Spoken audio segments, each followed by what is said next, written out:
Good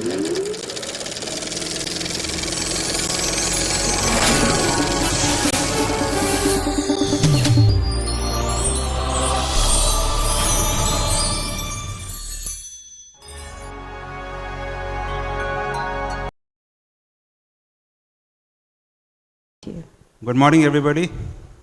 Welcome to day 2, session 1. We started a bit late, so I think we've got less time on our hands. So we just straight away start with the subject. I would first like each of the panelists to introduce themselves, starting with my friend Eranna. Would you like to just talk about yourself or have a AV for you? Good morning, everybody. My voice is not really good today. I'm Eranna Yekbote from Mumbai. I've been designing cinemas for last 17 years and done about 1,000 plus screens.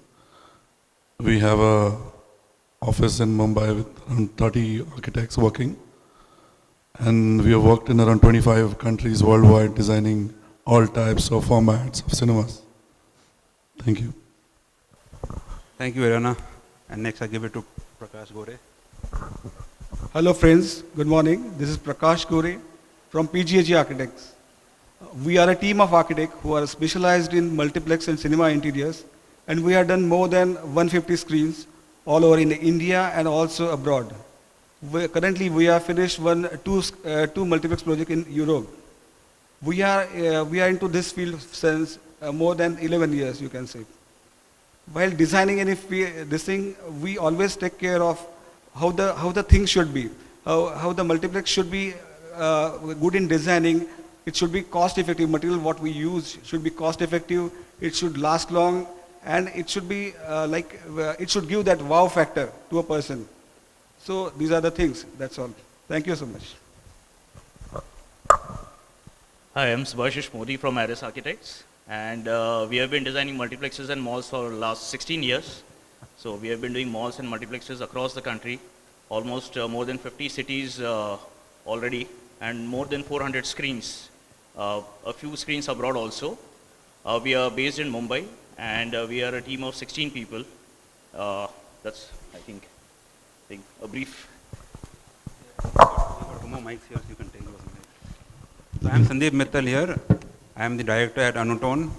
Since the 80s, I've been interacting with architects and with cinema owners for the acoustical requirements, which has given me a unique insight into the cinema and its architecture since the 80s. Then there were only single screens. Then we've seen the birth of the multiplexes in India since the late 90s. And then, of course, all the, you know only too well how it's happened in the last few years. I was also the one who started Theatre World, the magazine. Till 2014, I was with the magazine, which took me across the world. And I have seen many of the multiplexes across and interacted with cinema owners, again, with architects, designers, and others in the industry. And thirdly, I had Sound Designs, a design firm, which I closed last year. Again, that gives a lot of insight into the design of cinemas. So we'll have a short session because of the time constraints. We'll divide it into 3 or 4 parts. Initially, we'll talk about the design of the non-cinema part of a cinema in terms of the non-auditorium design, the lobby and the box office, the concessions, those areas. We'll talk about then the auditorium part of the cinema, and then we'll talk about technical services and other things, right? So we'll start with the non-auditorium part of the cinema. What drives architects? How do they assess the needs of cinema goers towards the lobby design? I start with you, Eranna. Can I request Mr. Eranna Yekbote's PPT be played right now?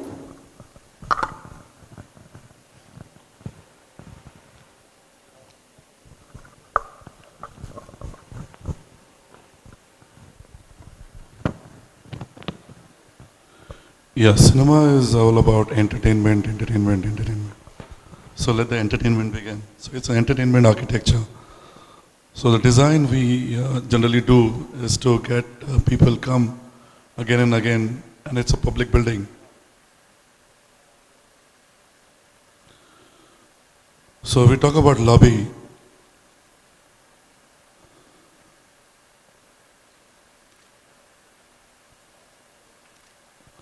When we design a lobby, we see that when we make a layout, we see that there's a good height and a good volume to play with. And how people come in from the shopping mall, coming in the lobby is very important.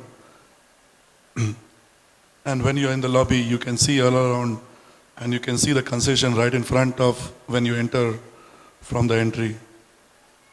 I'm showing you some of our slides.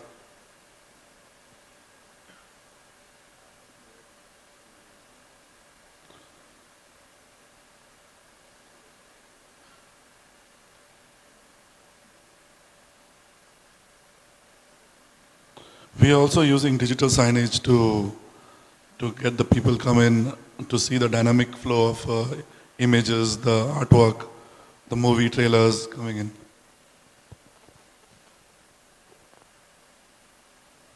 These are some of the lobbies where the height is less, but the use of color and the direction makes people flow into the cinemas.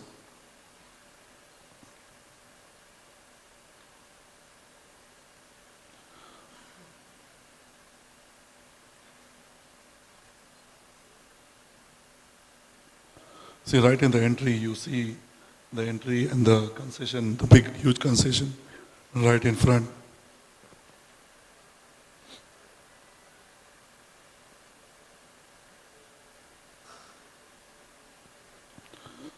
This is a bowling complex.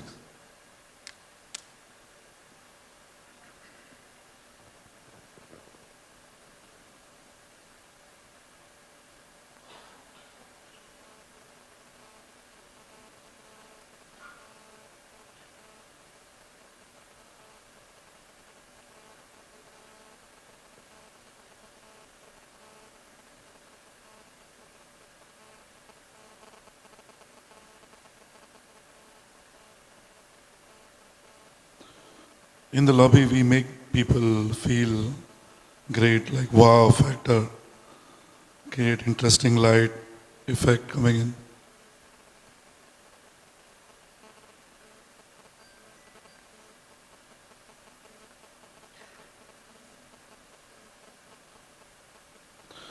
So trailering is very important in the lobby, where people already in the lobby, they want to come again, see new movies.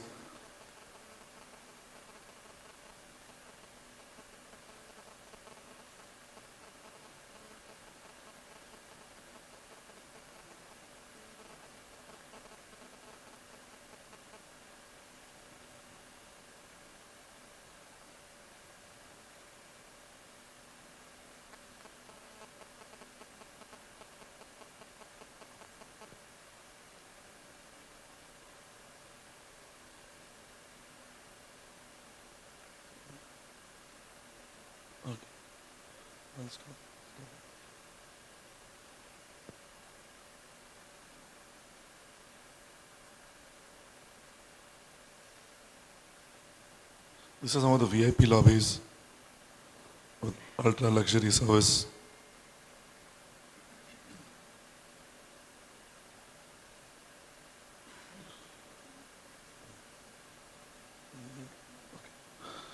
Okay. So we'll come to this part later because just about the lobbies. Yeah, now I'll give it to the other panelists to speak about the lobbies just, and we'll come to the auditorium part later. Okay. The lobby, which I feel, is like when you enter any multiplex, I always feel that that person should forget all the worries, all the whatever he's running for life and everything. He should be totally worry-free. So what I feel is when you enter the lobby, it should be some entirely different space. And you should forget everything. Like you should see what is happening over here. Oh, it is something here. Wow, what is it? This thing. He should feel that he is a special person over here. That special feel I want to give him. That is the main thing which while I design any lobby. Sometimes I get a good ceiling height. Sometimes I get a good flooring pattern also for that thing. So all these things make a person feel that it is just made for him. And he literally forgets everything and just enjoy the movies with his family or alone, like that. That is the main objective of it. Shubhashish, you like to speak about the lobby design? Lobbies, I think, are the first interaction point where, it's something which comes before you watch and go for cinemas. And it's rightly said by Prakash that you have to leave everything aside, and while you're getting into the lobby, it's the transition between the cinema and the outside world. Generally, cinemas are something which are larger than life, and we believe that whatever we design should bring people to a next level, wherein they visualize things very differently. So lobbies are very important. I mean, a lot of our works, we have also, done a lot of new design concepts and different typologgies of designs while designing lobbies, like free fold lines, designing a tree along the column, or maybe designing chandeliers with fabric. A lot of our projects are mainly focused upon designing lobbies. I mean, auditoriums come second, but lobbies are the most important thing. That's what I would like to add on to it. Okay, I don't agree that the auditorium comes second, because we go to a cinema to watch a movie with good sound and good light. So that doesn't come second, but we'll come to that a bit later. See, in that context, I was saying that you first enter the lobby and then go into the screens. Yeah, okay. Obviously, you come to the cinemas for watching the movies. My question to all of you is, I'm also a cinema goer, a cinema lover, and I watch movies with my family and friends quite often. When I enter lobbies, and I've heard this from others also, they are quite noisy. Why is there no focus on acoustics for lobby? Why is the focus for acoustics only for the cinema, if there is any focus? Because I know architects are very strong on the visual, no doubt about that. There's also a book which reads as Deaf Architects and Blind Acousticians. Acousticians don't bother about the visual, the aesthetics, and architects don't bother about the acoustics of spaces. So my question to all of you is, why do you not take care of acoustics for the lobby as well, to make it less noisy? Because there are a lot of people talking, there is the machines there, the popcorn, all the machines are working, people are coming, going, the floor has to be hard, it has to be marble or stone, so there are footfalls happening, the footsteps sound happening, the walls have to be mirror or glass, I understand, at least the ceiling can be taken care of. Yeah, sometimes we design lobby with hard flooring, but in the secondary lobby where you enter the cinemas, we generally have carpet before, so it gives a soft feel. Sometimes we design the cinemas with some absorption ceilings, like fabrics and all that. But a lot of times, yes, there are hard materials being used in the lobby. Yeah, I agree with Sandeep. In fact, while designing lobbies, most of the times we don't get that kind of space which is specifically for cinemas. And the volumes are, very dynamic volumes. In fact, for cinemas you will have a rectangular volume, but for lobbies you don't have that. Secondly, the heights and stuffs are so, varied at the areas. Like one of the pictures what Eranna was showing had a very low lobby. Now, if you're looking at acoustics, you may not be using the reflective materials, and it becomes necessary for us to use reflective materials. And again, in India, cinemas is all about gloss, so we have to be glossy to a great extent. Yep. I feel whatever he's saying is very right. Whatever he's saying is very right. Actually, lobby, generally, many times it happens like the height is very low over there.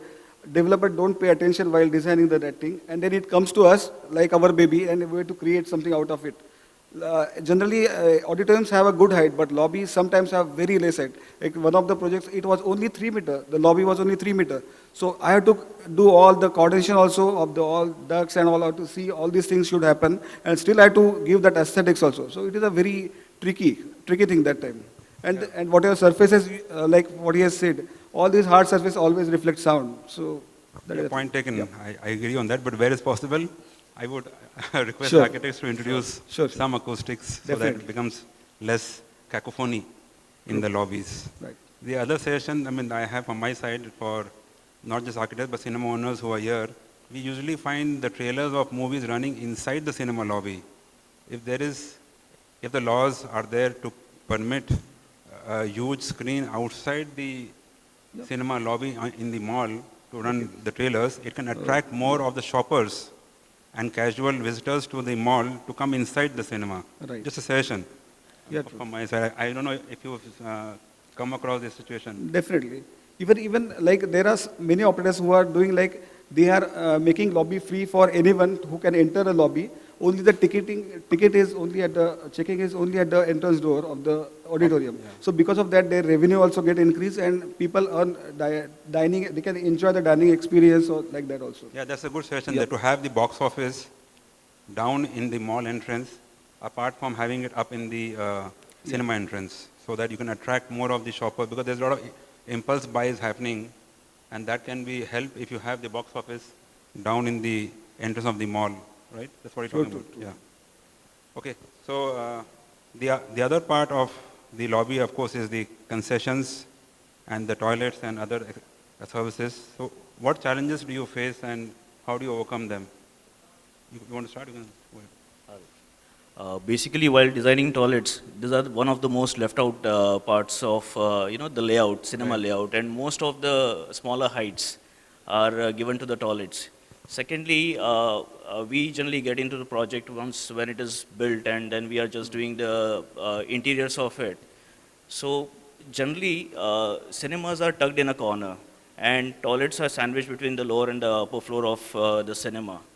So ventilation becomes a major issue. Exactly.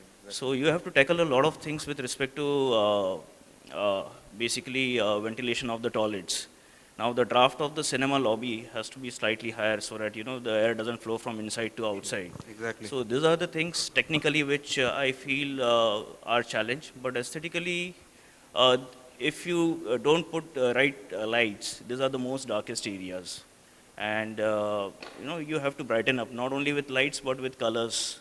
And that generally is one thing, because you only have the basin panel or maybe urinal panel to play with. So I mean, every time when we design toilets, it's about doing something new with it. Anything you have? Any thoughts on this? Yeah, the toilets are the most interesting part of cinema design. One should, it's an entertainment toilet and a public toilet. So all the wash basins, the taps has to be touch free. So, and it's very difficult, and the circulation has to be very clean. So people don't get entangled in the toilet, and they have to use the toilet and quickly go out in the lobby and buy the concession and then go in the auditorium. The design of toilet has to be fully functional with absolute no waste of space. Here I can show you some toilet design.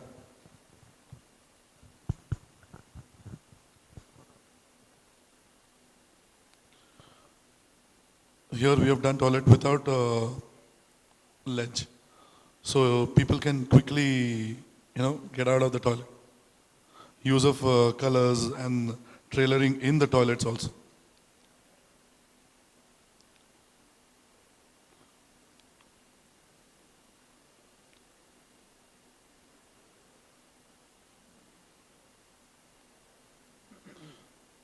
So we can get revenue from the urinal, putting the screen on top.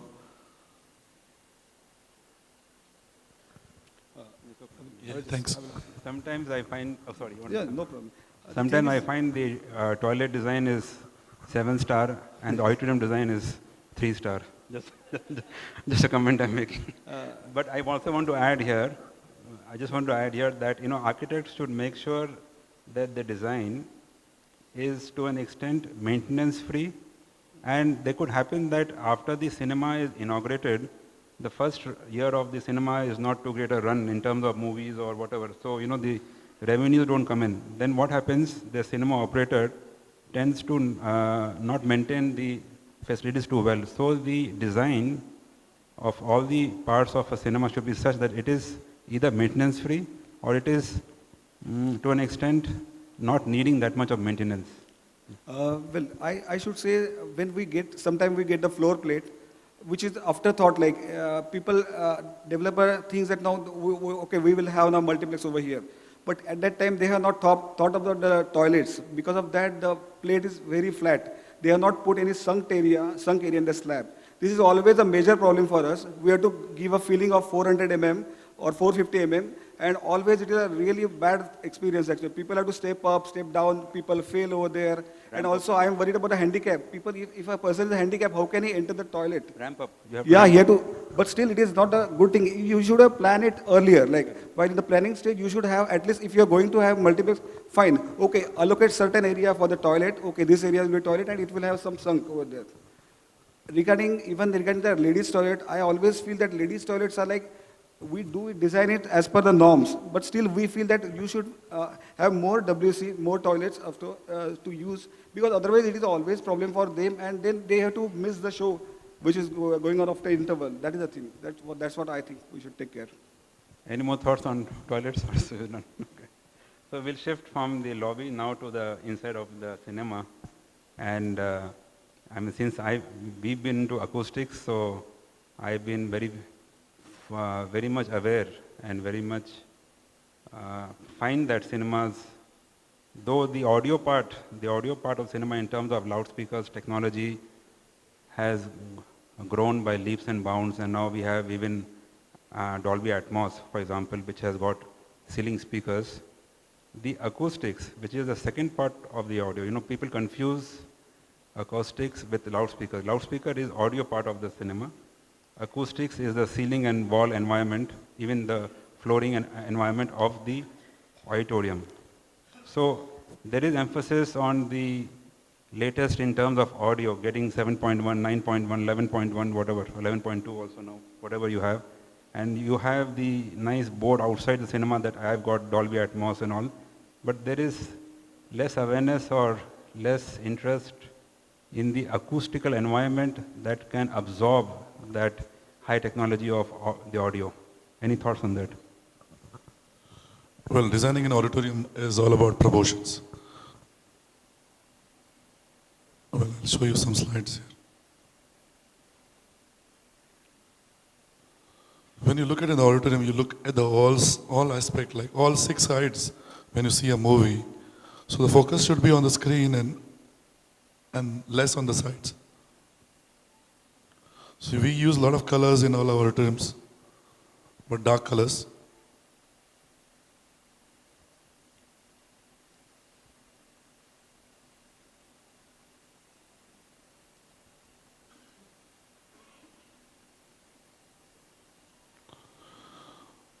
So while designing auditorium, the most important thing is when you enter the auditorium, where you enter the auditorium. So we should have a double door. So there's a light lock and the sound lock.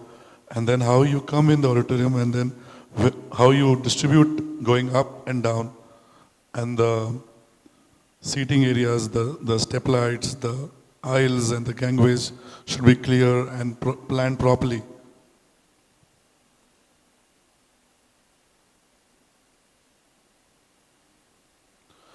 Keeping in mind the screen we should maximize wall to wall, floor to ceiling. Yes. Yeah. Any thoughts on auditorium design in terms of? Generally, while we design the auditoriums, at times it happens that we design the auditoriums first and then the outer lobby, but most of the times it's the other way around. So generally we pick up an element while we are designing, and the same element is represented in a very subtle form in the auditoriums. Generally we believe that auditoriums are for watching movies, but yet the experience while you enter the auditorium, you see all the walls, and that's the impact. If you go to IMAX, you will see the IMAX logo right behind. So it's all about the place where you're sitting, and that's subtly in your mind at a subconscious level. So it's very important to have a vibrant, good design inside the cinemas, although the colors would be dark, I think. So all of you have spoken about design, but I come back to my point on the neglect to acoustics. So can we talk about that as well? Yeah, you want to take it up?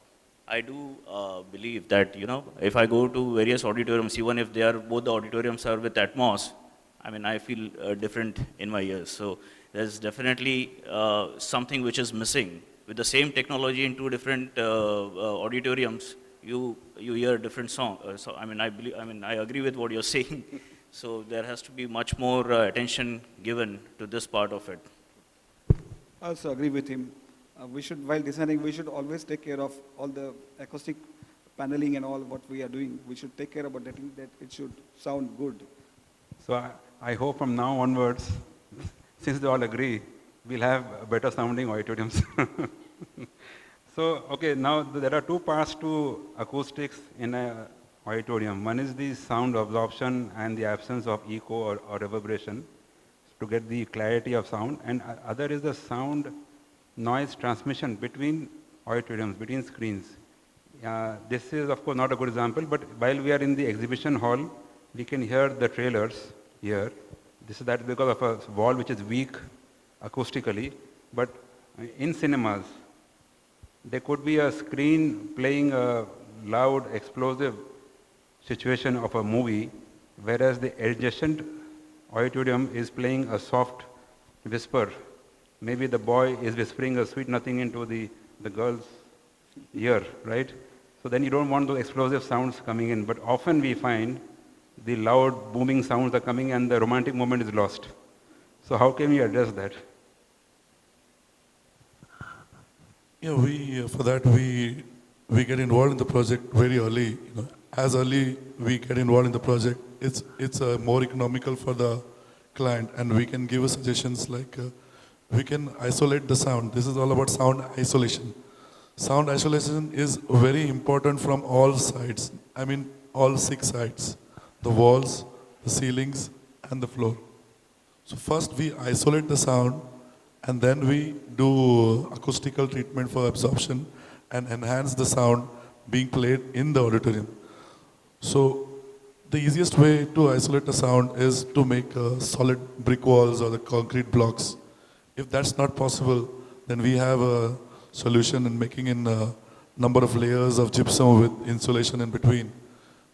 Or we have a product here which we generally use when with two or 4 layers of gypsum with wadding in between. So this is how we do isolation. Yeah. Well, I feel that while designing any multiplex, even afterward also, we have to take care that there should not be any services which are passing in between the wall. That is the main issue. Sometimes people neglect. There are some pipes, some conduits are passing in between the demising wall. They are crossing the demising wall, and there is the point where always problem starts. So always all the lines should come from the projection level directly, not passing the cinemas in between. That is the thing one should take care always. Sure. Shubhashish? I think generally we have a air gap whenever if we get involved in the project at early stages, generally there are 2 walls with air gap, which is one of the best ways to isolate sound. Again, sound lock lobbies we provide. And then again, one more thing which is important is while we are designing the exiting of cinemas, that is an area where there could be a pilferage of sound. So if you take enough care at that point also, there is, you can arrest that pilferage. Most of the time, the problem is from the ceiling. We do everything in the walls, in the floor, and there is always a crosstalk in the ceiling which is happening.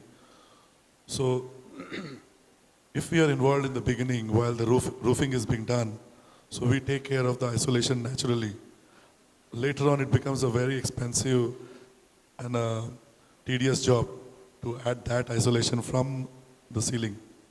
The biggest generally problem we see is in the retrofits. If you're doing a single screen and dividing into 2 or 3, this is the biggest problem because you don't change the ceiling and you divide the auditorium into 2 or 3. There's a topic coming up in the afternoon on single screens conversion to the multi-screens. So I think they will talk more on this. It brings me to the next point. We saw very good interiors of the auditorium. We talked about acoustical products and their usage. What about the fire rating? I do find there are laser detectors for smoke and fire, but still a lot of non-fire rated acoustical material or normal material goes into cinemas because of the lower price. Why do architects not enforce the FR ratings or the fire ratings which are necessary for such spaces where you have an assembly of 300, 400 people and where evacuation is not so easy? Fortunately for India, we have had very less fire incidents, but you never know when the next one will happen. So why do architects not enforce fire ratings for the products used in the interiors of the auditorium? Well, it's one part of the whole thing. When we plan auditoriums, we make sure that there are more number of exits than required in the norms. The sizes of the doors, the pathways are clear, leading to the staircases. That is first part. Then coming, we mostly all the time prefer using fire-rated materials because these are public buildings. We can't play with the lives of so many public No, coming and going. my point is you may specify, architects do specify the FR-grade materials, but due to economic reasons or budget constraints, the owners may tend not to use. They may go for cheaper product which is non-FR. So I feel architects do play a role or can play a role in insisting the fire safety Yes, of very the true. building. Yeah. Agree? Yeah, I mean, certainly, I mean, all the projects which we have done till date, I think we have been, in all our BOQs, the specifications are there, and to a great extent, we have seen to it that Yeah, they are yeah. fire rated. Mostly See to we it, do yeah. on fire inherent materials, not even fire retardants. So yeah, so that's important. If architects can see to it, insist on it, ultimately the decision depends on the owners or the one who spends the money. Yeah. But at least you can insist on it, and then if God forbid a fire incident happens, at least you are in the clear as to the design. Very true.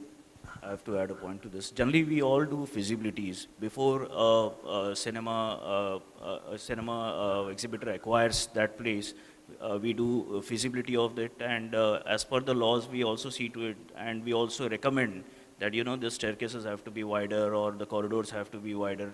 All those things generally we take care of, and only then with our feasibility report they go ahead. Okay, another 5 minutes, I think. So, okay, we'll just come quickly to the last part, which is the future, which is talking about the future of cinemas. One aspect that I see is sustainability or green architecture. I don't see that happening in cinema or in malls as such. We find platinum rated buildings in terms of offices. We find platinum gold, these kind of ratings from the LEED certification for commercial buildings, but not for malls and cinemas. How do you think in future, the near future, where sustainability of architecture is becoming important, green is an important concept, the carbon footprint has to be reduced, how the design of cinema can be influenced in a way that it conforms to the green norms, one. And secondly, technologies are changing. People are more electronically savvy. How is cinema design going to evolve to fulfill technology requirements? For example, as a user, I can now book my ticket on the phone, but I still have to take the printout from the kiosk when I reach the cinema. I don't have a seamless entry into the cinema. I still have to order the soda and the popcorn standing in a queue. I can't, pre-book it on my app and have it. So that is what, as a user, I feel that, technology needs to keep pace with my requirements, and maybe the cinema owners here or book my show people here who can, think about these things, and how architects plan to take up the challenge of the near future, both in terms of sustainability and in terms of technology. Yeah, in terms of technology, things are moving so fast. The box office actually is getting shrinked. So people are more and more using credit cards and e-kiosk in the lobby. And there are some cinemas which we have done where you don't need to take a printout. You can just show your tag and get in, and then you're seated. And then also you have served with your stuff. Favorite drink. Yeah, it's all being done.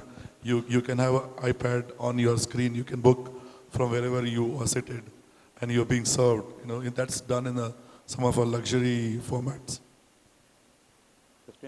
Sustainability is still yet to pick up in our context. We are using some materials, a lot of them, which are green materials, but not a full-fledged like what other sectors have been doing, like in offices and what other things you see.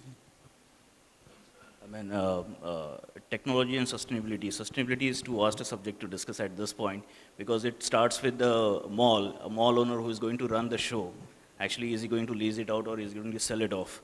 So it all depends with that. And only if the mall is sustainable, probably then it makes sense that cinema is also following the same thing.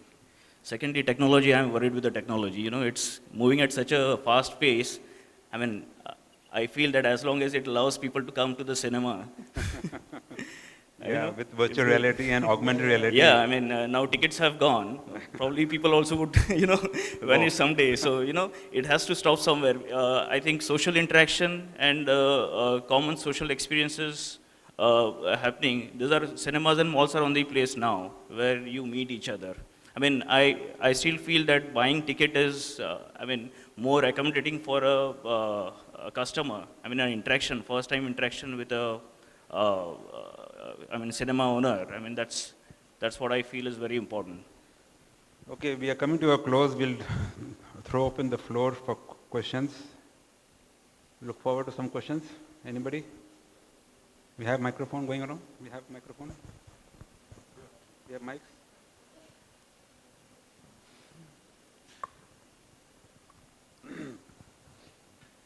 Very good morning to the panel.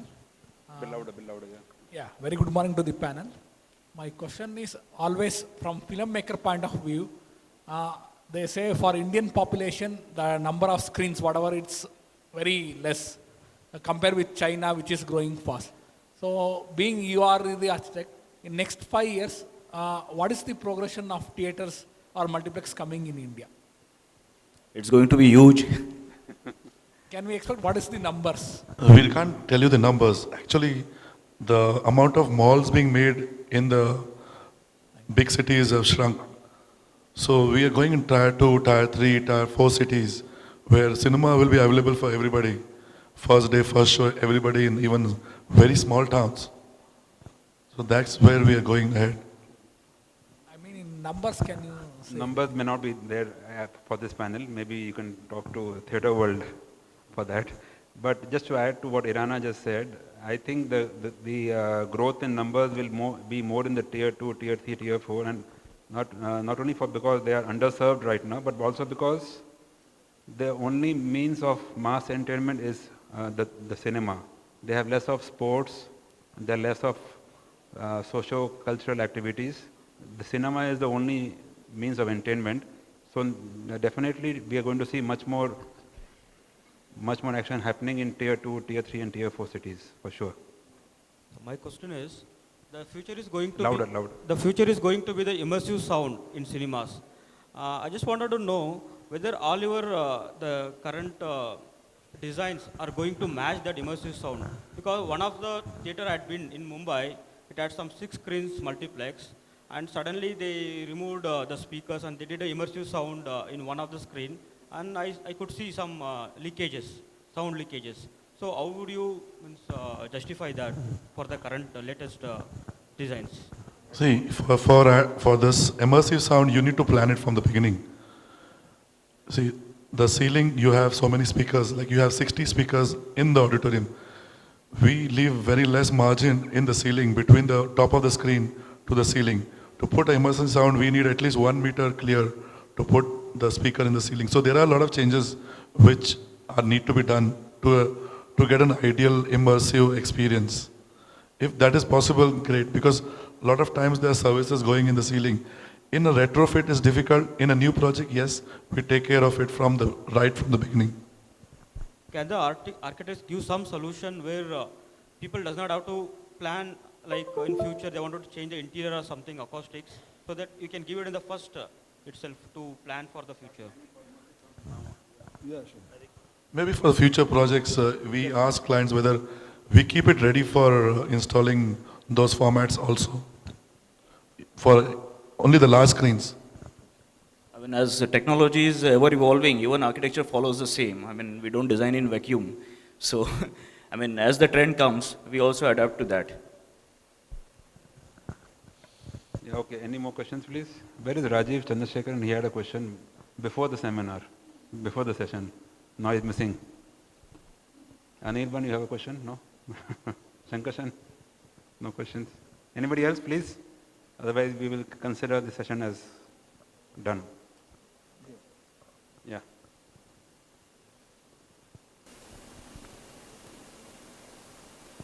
seems to be a tricky question. No, not at all. I'm Raj Vartak. I'm from Dolby. See, typically the technologies will keep moving on. And what we don't see is architects not getting well versed. I'm not saying you don't know, but architects not really getting well versed with the technology. And as a result of that, what happens is then there are compromises at the end of the execution because, I mean, you have not taken care of the things. I'm not saying you. I know I have been interacting with Eranna for a long time. But can we not have a system of not just audio technologies, but all the technologies that go in the auditorium? Don't you think there needs to be a more sustained mechanism where people are informed, educated, and there is, give and take? Because I'm sure that when technology comes in, you have to compromise on the aesthetics of it because everything cannot be done. And when there is an aesthetic requirement, the technology has to sort of give some space. So that can happen only when there is a discussion. And I don't see any forum where this is happening on a regular basis. Can we do something on that? Now you can give the answer.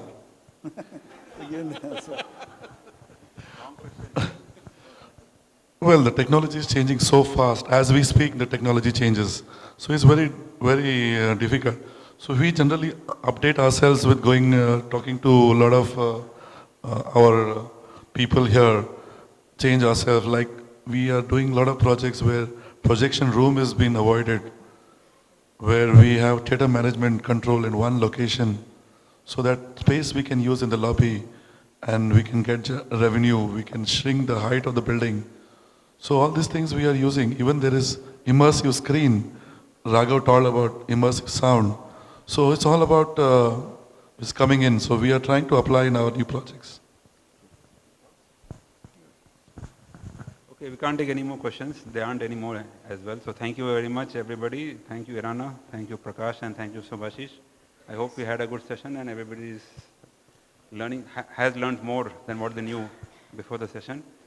I also want to thank big Cine Expo organizers, Raghav and his beautiful wife, Vasudha. Can you come on stage, please? Because we give you a big hand because of the success of this. Please, please, please. Raghav and his wife, Vasudha, have done a lot for this show, and we had, I think, the first successful show for cinema exhibition. Thank you very much, everybody. Thank you so much. Thank you, gentlemen. Can I quickly request Mr. Raghav to present the moderator, Mr. Sandeep Mittal, the director of Anutone Acoustics, with a memento. Ladies and gentlemen, a big round of applause. I would also thank Raghav. He has done a fantastic job. Getting so many people together in this show is a very difficult task. And now I'm going to request Mr. Sandeep Mittal to present Mr. Eranna Yekbote with a small token of her appreciation for sharing all his wonderful insights with us. Ladies and gentlemen, a big round of applause. So I also request you to present Mr. Prakash Gore with a small token of her appreciation. And request Mr. Shubhashish Modi also to accept a small token of her appreciation.